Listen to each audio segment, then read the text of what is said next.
शङ्करं शङ्कराचार्यं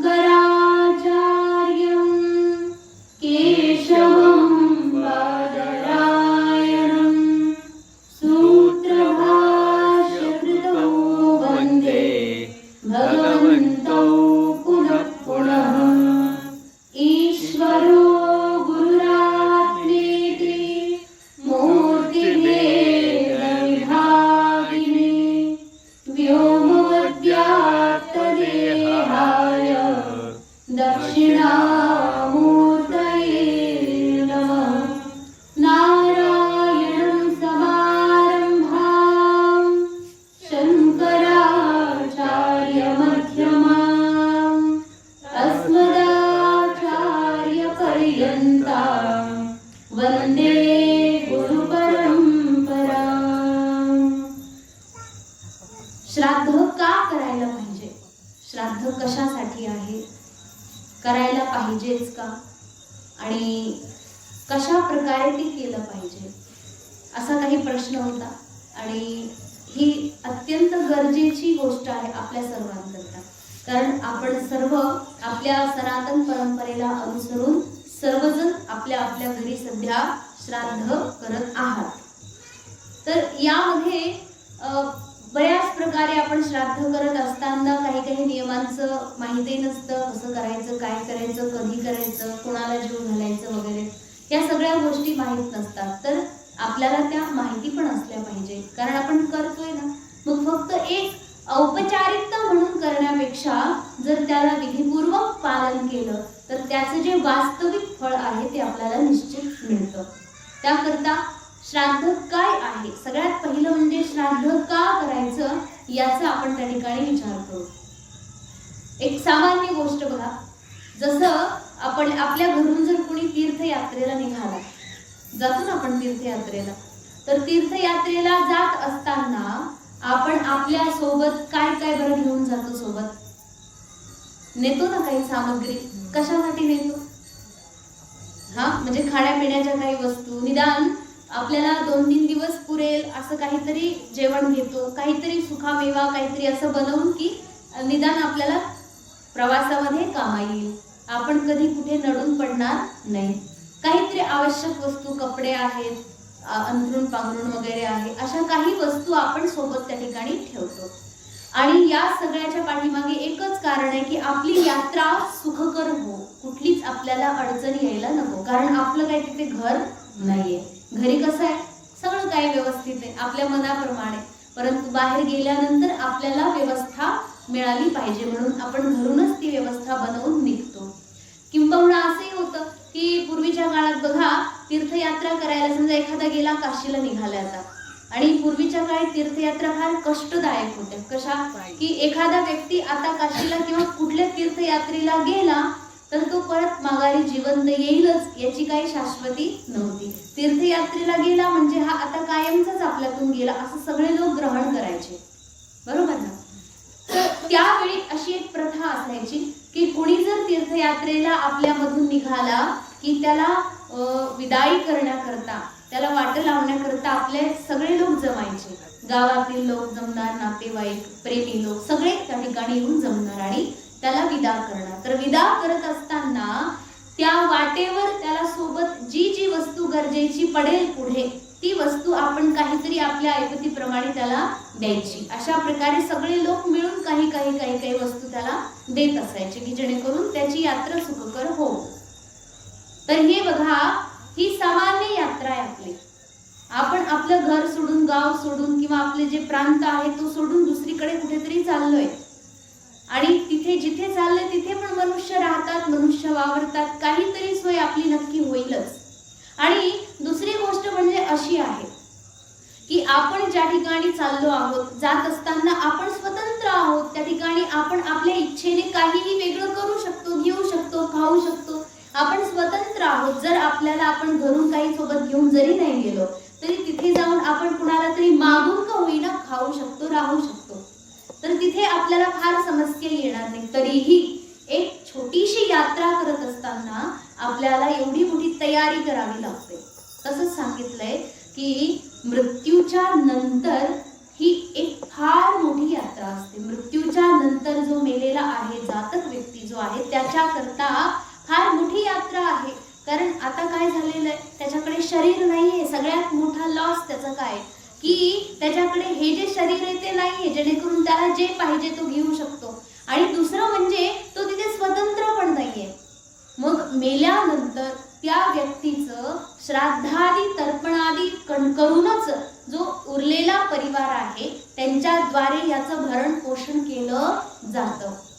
मेल्यानंतर कोणत्या प्रकारचे श्राद्ध, जसं व्यक्ती गेला, मृत झाला, तर पिंडदान वगैरे जे करतात ना, तर ते पिंड द्यावे लागतात. तर कुठे आणि कधी कोणतं कोणतं पिंड द्यायचं त्याचं एक खूप विशेष विधान आहे. जेव्हा गरुड पुराण वाचू, अन्य पुराणांमध्ये याचं वर्णन आलेलं आहे की ज्यावेळी व्यक्ती मरतो तर ज्या ठिकाणी तो गेलेला आहे तिथून त्याला उचलण्यापूर्वी तिथे एक पिंड दिलं जातं. उचलल्यानंतर त्याला आपण जेव्हा आपल्या घराच्या चौकटीतून बाहेर आणू तर त्या चौकटीमध्ये दरवाजामध्ये एक पिंड दिलं जातं. बाहेर आल्यानंतर तिथे एक पिंड दिलं जातं. त्याला जेव्हा आपण घेऊन जातो, आपली जी ती त्याची शोभायात्रा निघते, तेव्हा ज्या एखादा कुठला तरी गावाचा चौक आहे आपला, तर त्या चौकामध्ये एक पिंडदान दिलं जातं. एक ठिकाणी कुठेतरी विसावा घेतो ना, थांबवतात कुठे मारुती समोर थांबवा, कुठे लक्ष्मी माता समोर थांबवा, जिथे एका ठिकाणी विसावा घेणार तर त्या विसाव्याच्या जागी एक पिंड द्यायचा असतो. त्यानंतर जेव्हा स्मशानभूमीमध्ये प्रवेश करतात तिथे एक पिंड असतो. सरण ठेवल्यानंतर एक पिंड असतो. आणि त्या दिवसानंतर हे पहिल्या दिवसाचेच पिंड झाले. आणि गेल्यानंतर पहिला दिवस संपल्यानंतर 10व्या दिवसापर्यंत दररोज स्मशानामध्ये जाऊन त्या ठिकाणी जिथे जाळले त्या ठिकाणी दररोज एक एक पिंड प्रदान केला जातो. त्याच्यानंतर 10वा झाला, त्यानंतर एकादशी दिवशी म्हणजे 11व्या 12व्या दिवशी पण 13व्या दिवशी सुद्धा पिंडदान करून उदक शांतीपूर्वक तुमचं सुतक फिटतं. 10व्या दिवशी सुतक फिटत नाही.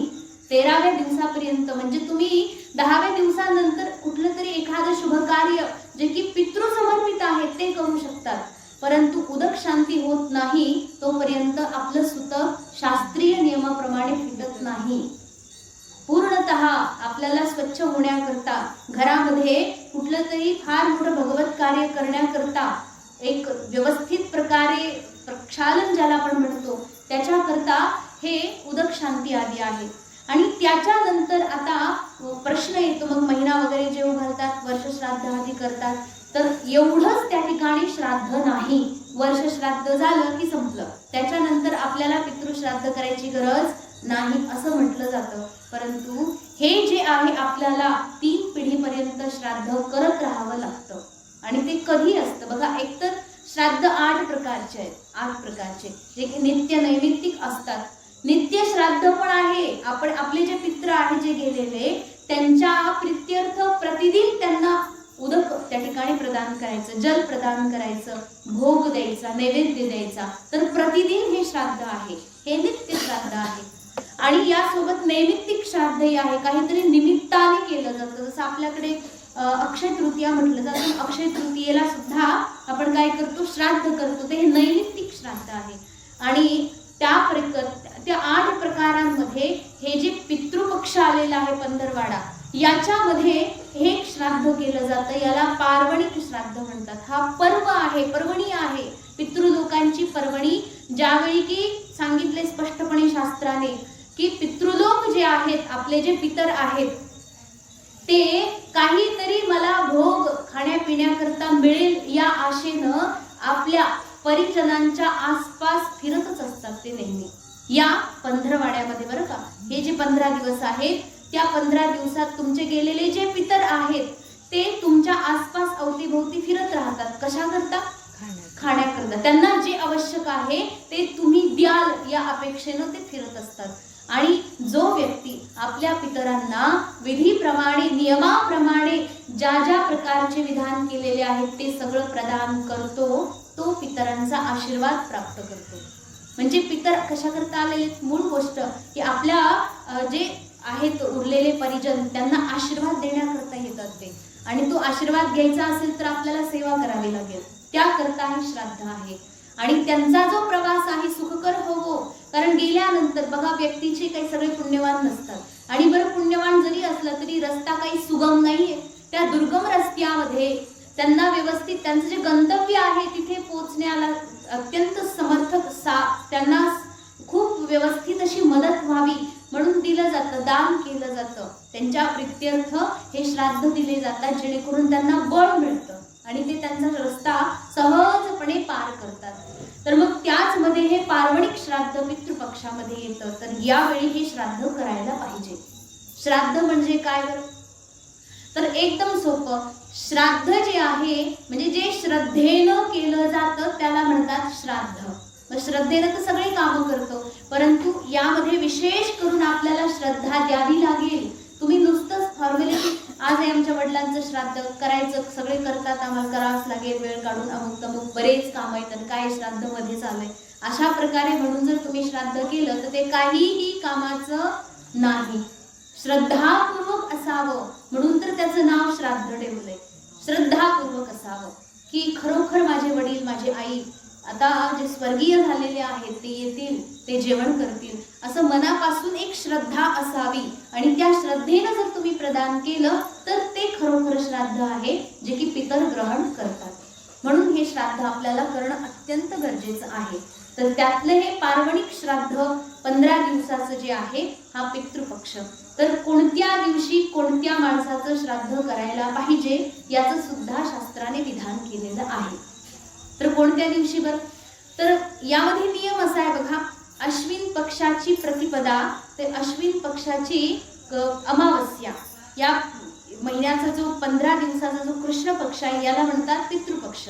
तर तुम्ही म्हणाल अश्विन महिना का म्हणाले? कारण की महाराष्ट्रामध्ये आणि गुजरात प्रांतामध्ये अजून आपला भाद्रपद महिना चालू आहे, परंतु बाकी सगळीकडे अश्विन महिना सुरू झालेला आहे. कधी? प्रतिपदेपासून.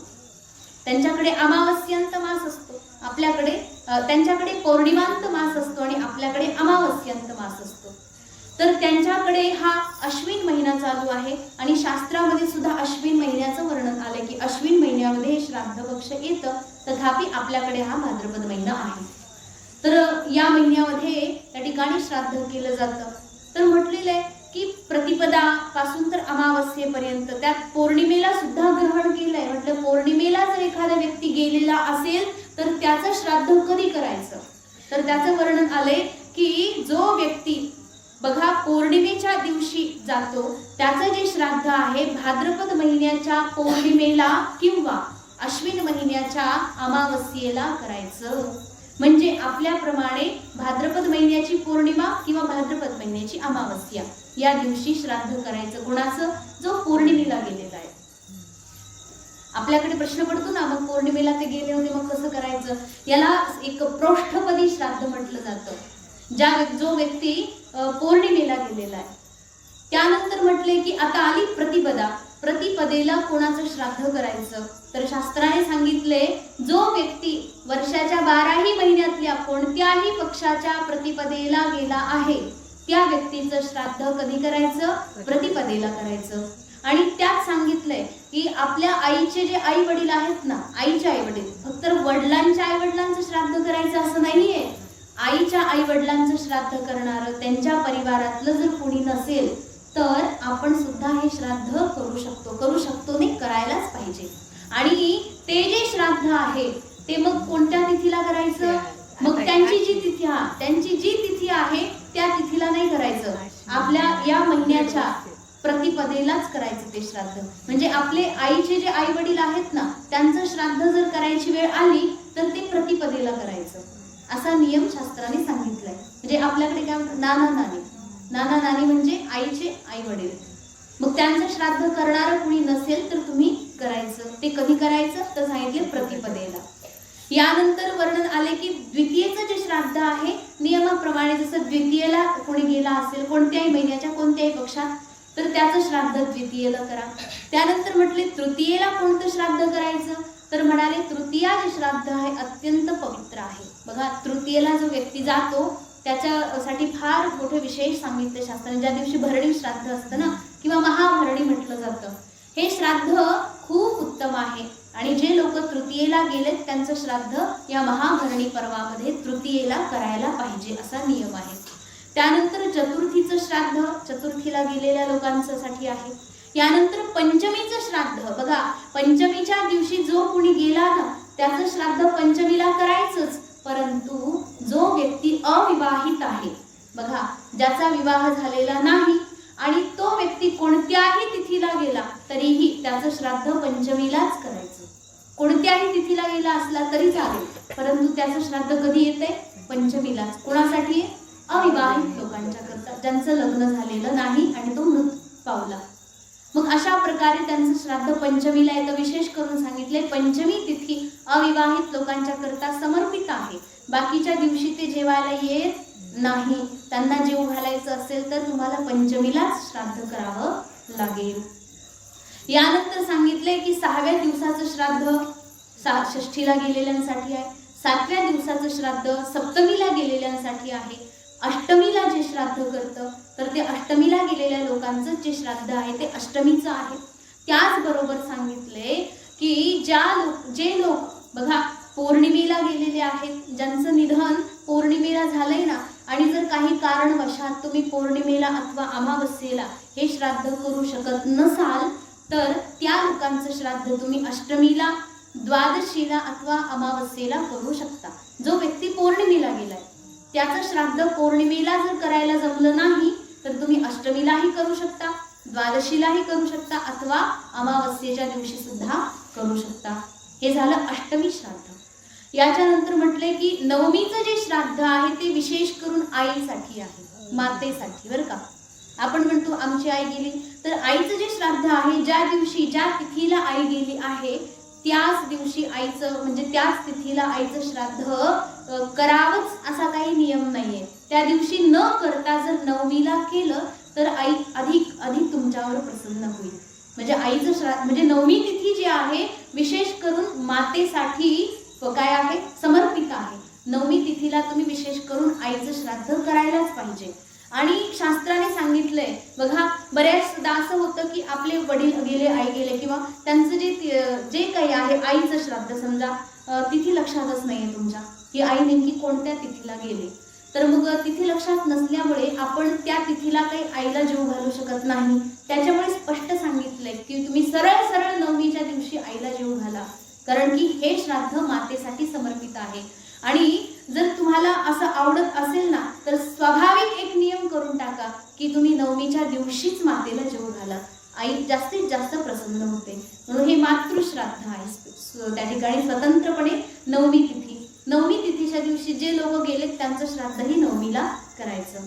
याच्यानंतर दशमी श्राद्ध म्हणजे 10व्या दिवशी, त्या ठिकाणी दशमीच्या दिवशी दशमीला गेलेल्या लोकांचं श्राद्ध करायचं. यानंतर एकादशी श्राद्ध बघा, यामध्ये नियम सांगितलाय. एकादशीच्या दिवशी जो व्यक्ती गेलाय ना त्याचं श्राद्ध तुम्ही दशमीला करायचं किंवा सर्व पितृ अमावस्येला करायचं. सरळ एकादशीला गेलेल्या व्यक्तीचं श्राद्ध अमावस्येला करायचं. आणि एकादशीच्या दिवशी जर कुणी संन्यासी महात्मा गेले तर त्यांचं श्राद्ध संन्यासी लोकांचं श्राद्ध एकादशीच्याच दिवशी असतं. याला स्वतंत्रपणे संन्यासी लोकांच्यासाठी समर्पित आहे एकादशी तिथी. आणि जे संन्यासी जेव्हाही गेलेले आहेत त्यांचं सर्वांचं जे श्राद्ध आहे ते एकादशीलाच करायला पाहिजे. आता श्राद्ध तसं संन्यासी लोकांचं प्रकार नसतं, परंतु शास्त्राने नियम दिलेला आहे. ज्यांना करण्याची फार इच्छा आहे त्यांनी ते करावं बघा, कारण संन्यासी जीवन असं आहे की ते अतृप्त नसतातच. तर्पण कशा करताय? जे तृप्त नाही त्यांच्या करता तर्पण आहे. तर्पण म्हणजे तृप्ती करणं. तर संन्यासी महात्मा जे तृप्त झालेले आहेत त्यांना आणखी तुम्ही काय बरं तृप्त करणार? परंतु त्यामध्ये काही संन्यासी असेही असतात जे की पूर्णतः तृप्त झालेले नव्हते. मग त्या अवस्थेत जर त्यांचं शरीर सुटलेलं असेल तर त्यांचं श्राद्ध कधी करायचं? म्हणतात एकादशीच्या दिवशी. आणि हे श्राद्ध कुणी करायचं? संन्यासीचा काही वंश आहे का? तर एकतर पूर्वाश्रमीचे जे आहेत त्यांनी करावं, शिष्याने करावं अथवा ज्याची इच्छा आहे त्यांनी करावं, असा काही नियम नाहीये. तुम्ही जर गुरु मानताय, तुम्ही जर एखाद्या संत महापुरुषांच्या जवळ समर्पित आहात तर ते श्राद्ध तुम्ही सुद्धा करू शकता. त्यामध्ये काहीही म्हणजे एकादशीच्या दिवशी त्यांच्या प्रित्यर्थ काहीतरी सत्कर्म करा, अन्नदान करा आदी आदी. त्यांच्यासाठी आपण विशेष काय करू शकतो?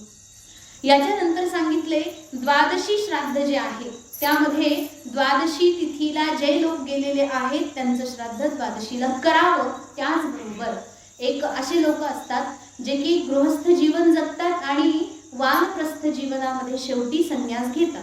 संन्यास घेतात म्हणजे नियम असा पण आहे बरं का. म्हणजे तुम्ही म्हणणार सगळं घरदार केलं, प्रपंच केला आणि आता निघाला संन्यास घ्यायला. हे शास्त्र काय म्हणतात विरुद्ध नाहीये. शास्त्राचे हे 4 आश्रम सांगितले ना, ब्रह्मचर्य, गृहस्थ, वानप्रस्थ आणि शेवटी चौथ्या अवस्थेत संन्यासी बनण्याचं विधान आहे. म्हणजे तुम्ही ब्रह्मचर्यानंतर सरळ संन्यासी होऊ शकता किंवा जर गृहस्थ जीवन जगून तुम्हाला संन्यास घ्यायचा असेल तर वानप्रस्थानंतर सुद्धा संन्यास घेऊ शकतात. तर जे लोक वानप्रस्थानंतर संन्यास घेतात त्यांच्याकरता विधान आहे द्वादशी तिथीला श्राद्ध घालण्याचं. जे लोक वानप्रस्थानंतर संन्यास घेतात आणि आता त्यांचा त्या ठिकाणी मृत्यू झालेला आहे तर त्यांचे जे पुत्रादी आहेत त्यांनी काय करायचं, द्वादशी तिथीला आपल्या जातक संन्यासी पित्याचं त्या ठिकाणी काय करायचं, श्राद्ध करायचं आहे. हे झालं द्वादशी श्राद्ध. याला स्वतंत्रपणे संन्यासी श्राद्ध अशी तिथी प्रसिद्ध आहे द्वादशीला. त्यानंतर म्हटले की त्रयोदशी तिथीला कोणाचं श्राद्ध घालायचं, तर म्हणाले त्रयोदशी तिथीच्या दिवशी जे लोक गेले त्यांचं श्राद्ध त्रयोदशीला घालायचं. त्याचबरोबर लहान लहान मुलं जे जातात ना, म्हणजे अविवाहितांसाठी नाही म्हटलेलं, जे एकदम लहान लहान बाळ येतं जे की 5 वर्षापर्यंत 5-7 वर्षापर्यंतचे जे लहान लहान पोरं जातात त्यांचं श्राद्ध तुम्ही त्रयोदशी तिथीलाच करायचं. ते त्याच दिवशी तुमच्याकडे जेवायला येतील. म्हणजे असं होऊ नये की लहान पोरांचं श्राद्ध करायची वेळ आली. आपल्याकडे नाही आहे ना तसं कोणी, चला चांगलं आहे. पण जर असं असेल तर ते जे श्राद्ध आहे तुम्ही कधी घालायचं, त्रयोदशी तिथीला. त्यानंतर म्हटले की चतुर्दशी तिथीला कोणतं श्राद्ध असलं पाहिजे, तर म्हणाले की चतुर्दशी तिथीच्या दिवशी जे लोक गेले त्यांचं श्राद्ध चतुर्दशीला व्हावं. त्याचबरोबर ज्या लोकांचं आकस्मिक मृत्यू झालेलं, अकाल मृत्यू झालाय, म्हणजे असं वाटतच नव्हतं मरेल, तसं तर सगळ्यांचंच असतं म्हणायला, पण त्यात अगदी अपघातिक मृत्यू, अपघातिक. त्याचबरोबर म्हटले जर एखाद्याचा मृत्यू झालाय, शस्त्रास्त्रांचा आघात झालेला आहे तर त्याचंही श्राद्ध चतुर्दशीला करा. त्यात नंतर म्हटले जर पाण्यात बुडून एखादा मेला असेल किंवा विष पिऊन जर एखादा मेला असेल तर त्याचं श्राद्ध सुद्धा कधी करायचं, चतुर्दशी तिथीला. अर्थात थोडक्यात सांगितले की ज्या व्यक्तीचा म्हणजे आत्महत्या वगैरे करतो असे जे लोक आहेत तर त्यांच्याकरता श्राद्धाचा नियम कधी आहे, चतुर्दशी तिथीला, त्याच दिवशी केलं पाहिजे. किंवा अग्नीमध्ये जळून मरतात, असे म्हणजे बरेच उदाहरणं घ्यायचे की आकस्मिक मृत्यू आहे तर असे जे लोक आहेत त्यांचं त्या ठिकाणी श्राद्ध चतुर्दशीला व्हावं. यानंतर सांगितले आता आली अमावस्या चतुर्दशी नंतर. तर अमावस्या तिथीच्या दिवशी उरल्या सुरल्या सगळ्यांचं श्राद्ध करायचं, सगळ्यांचं श्राद्ध. ज्या ज्या लोकांना या 15 दिवसात श्राद्ध करणं शक्य झालं नव्हतं त्यांनी सुद्धा आता 15व्या दिवशी अमावस्येच्या दिवशी त्या ठिकाणी आपल्या पितरांना तृप्त करावं. अशा प्रकारे हे विधान आहे. तर आता हे 15 दिवसाचं कसं काय, कधी कुणी कोणाला जीव घालायचं हे कळालं, याच्यामध्ये काही शंका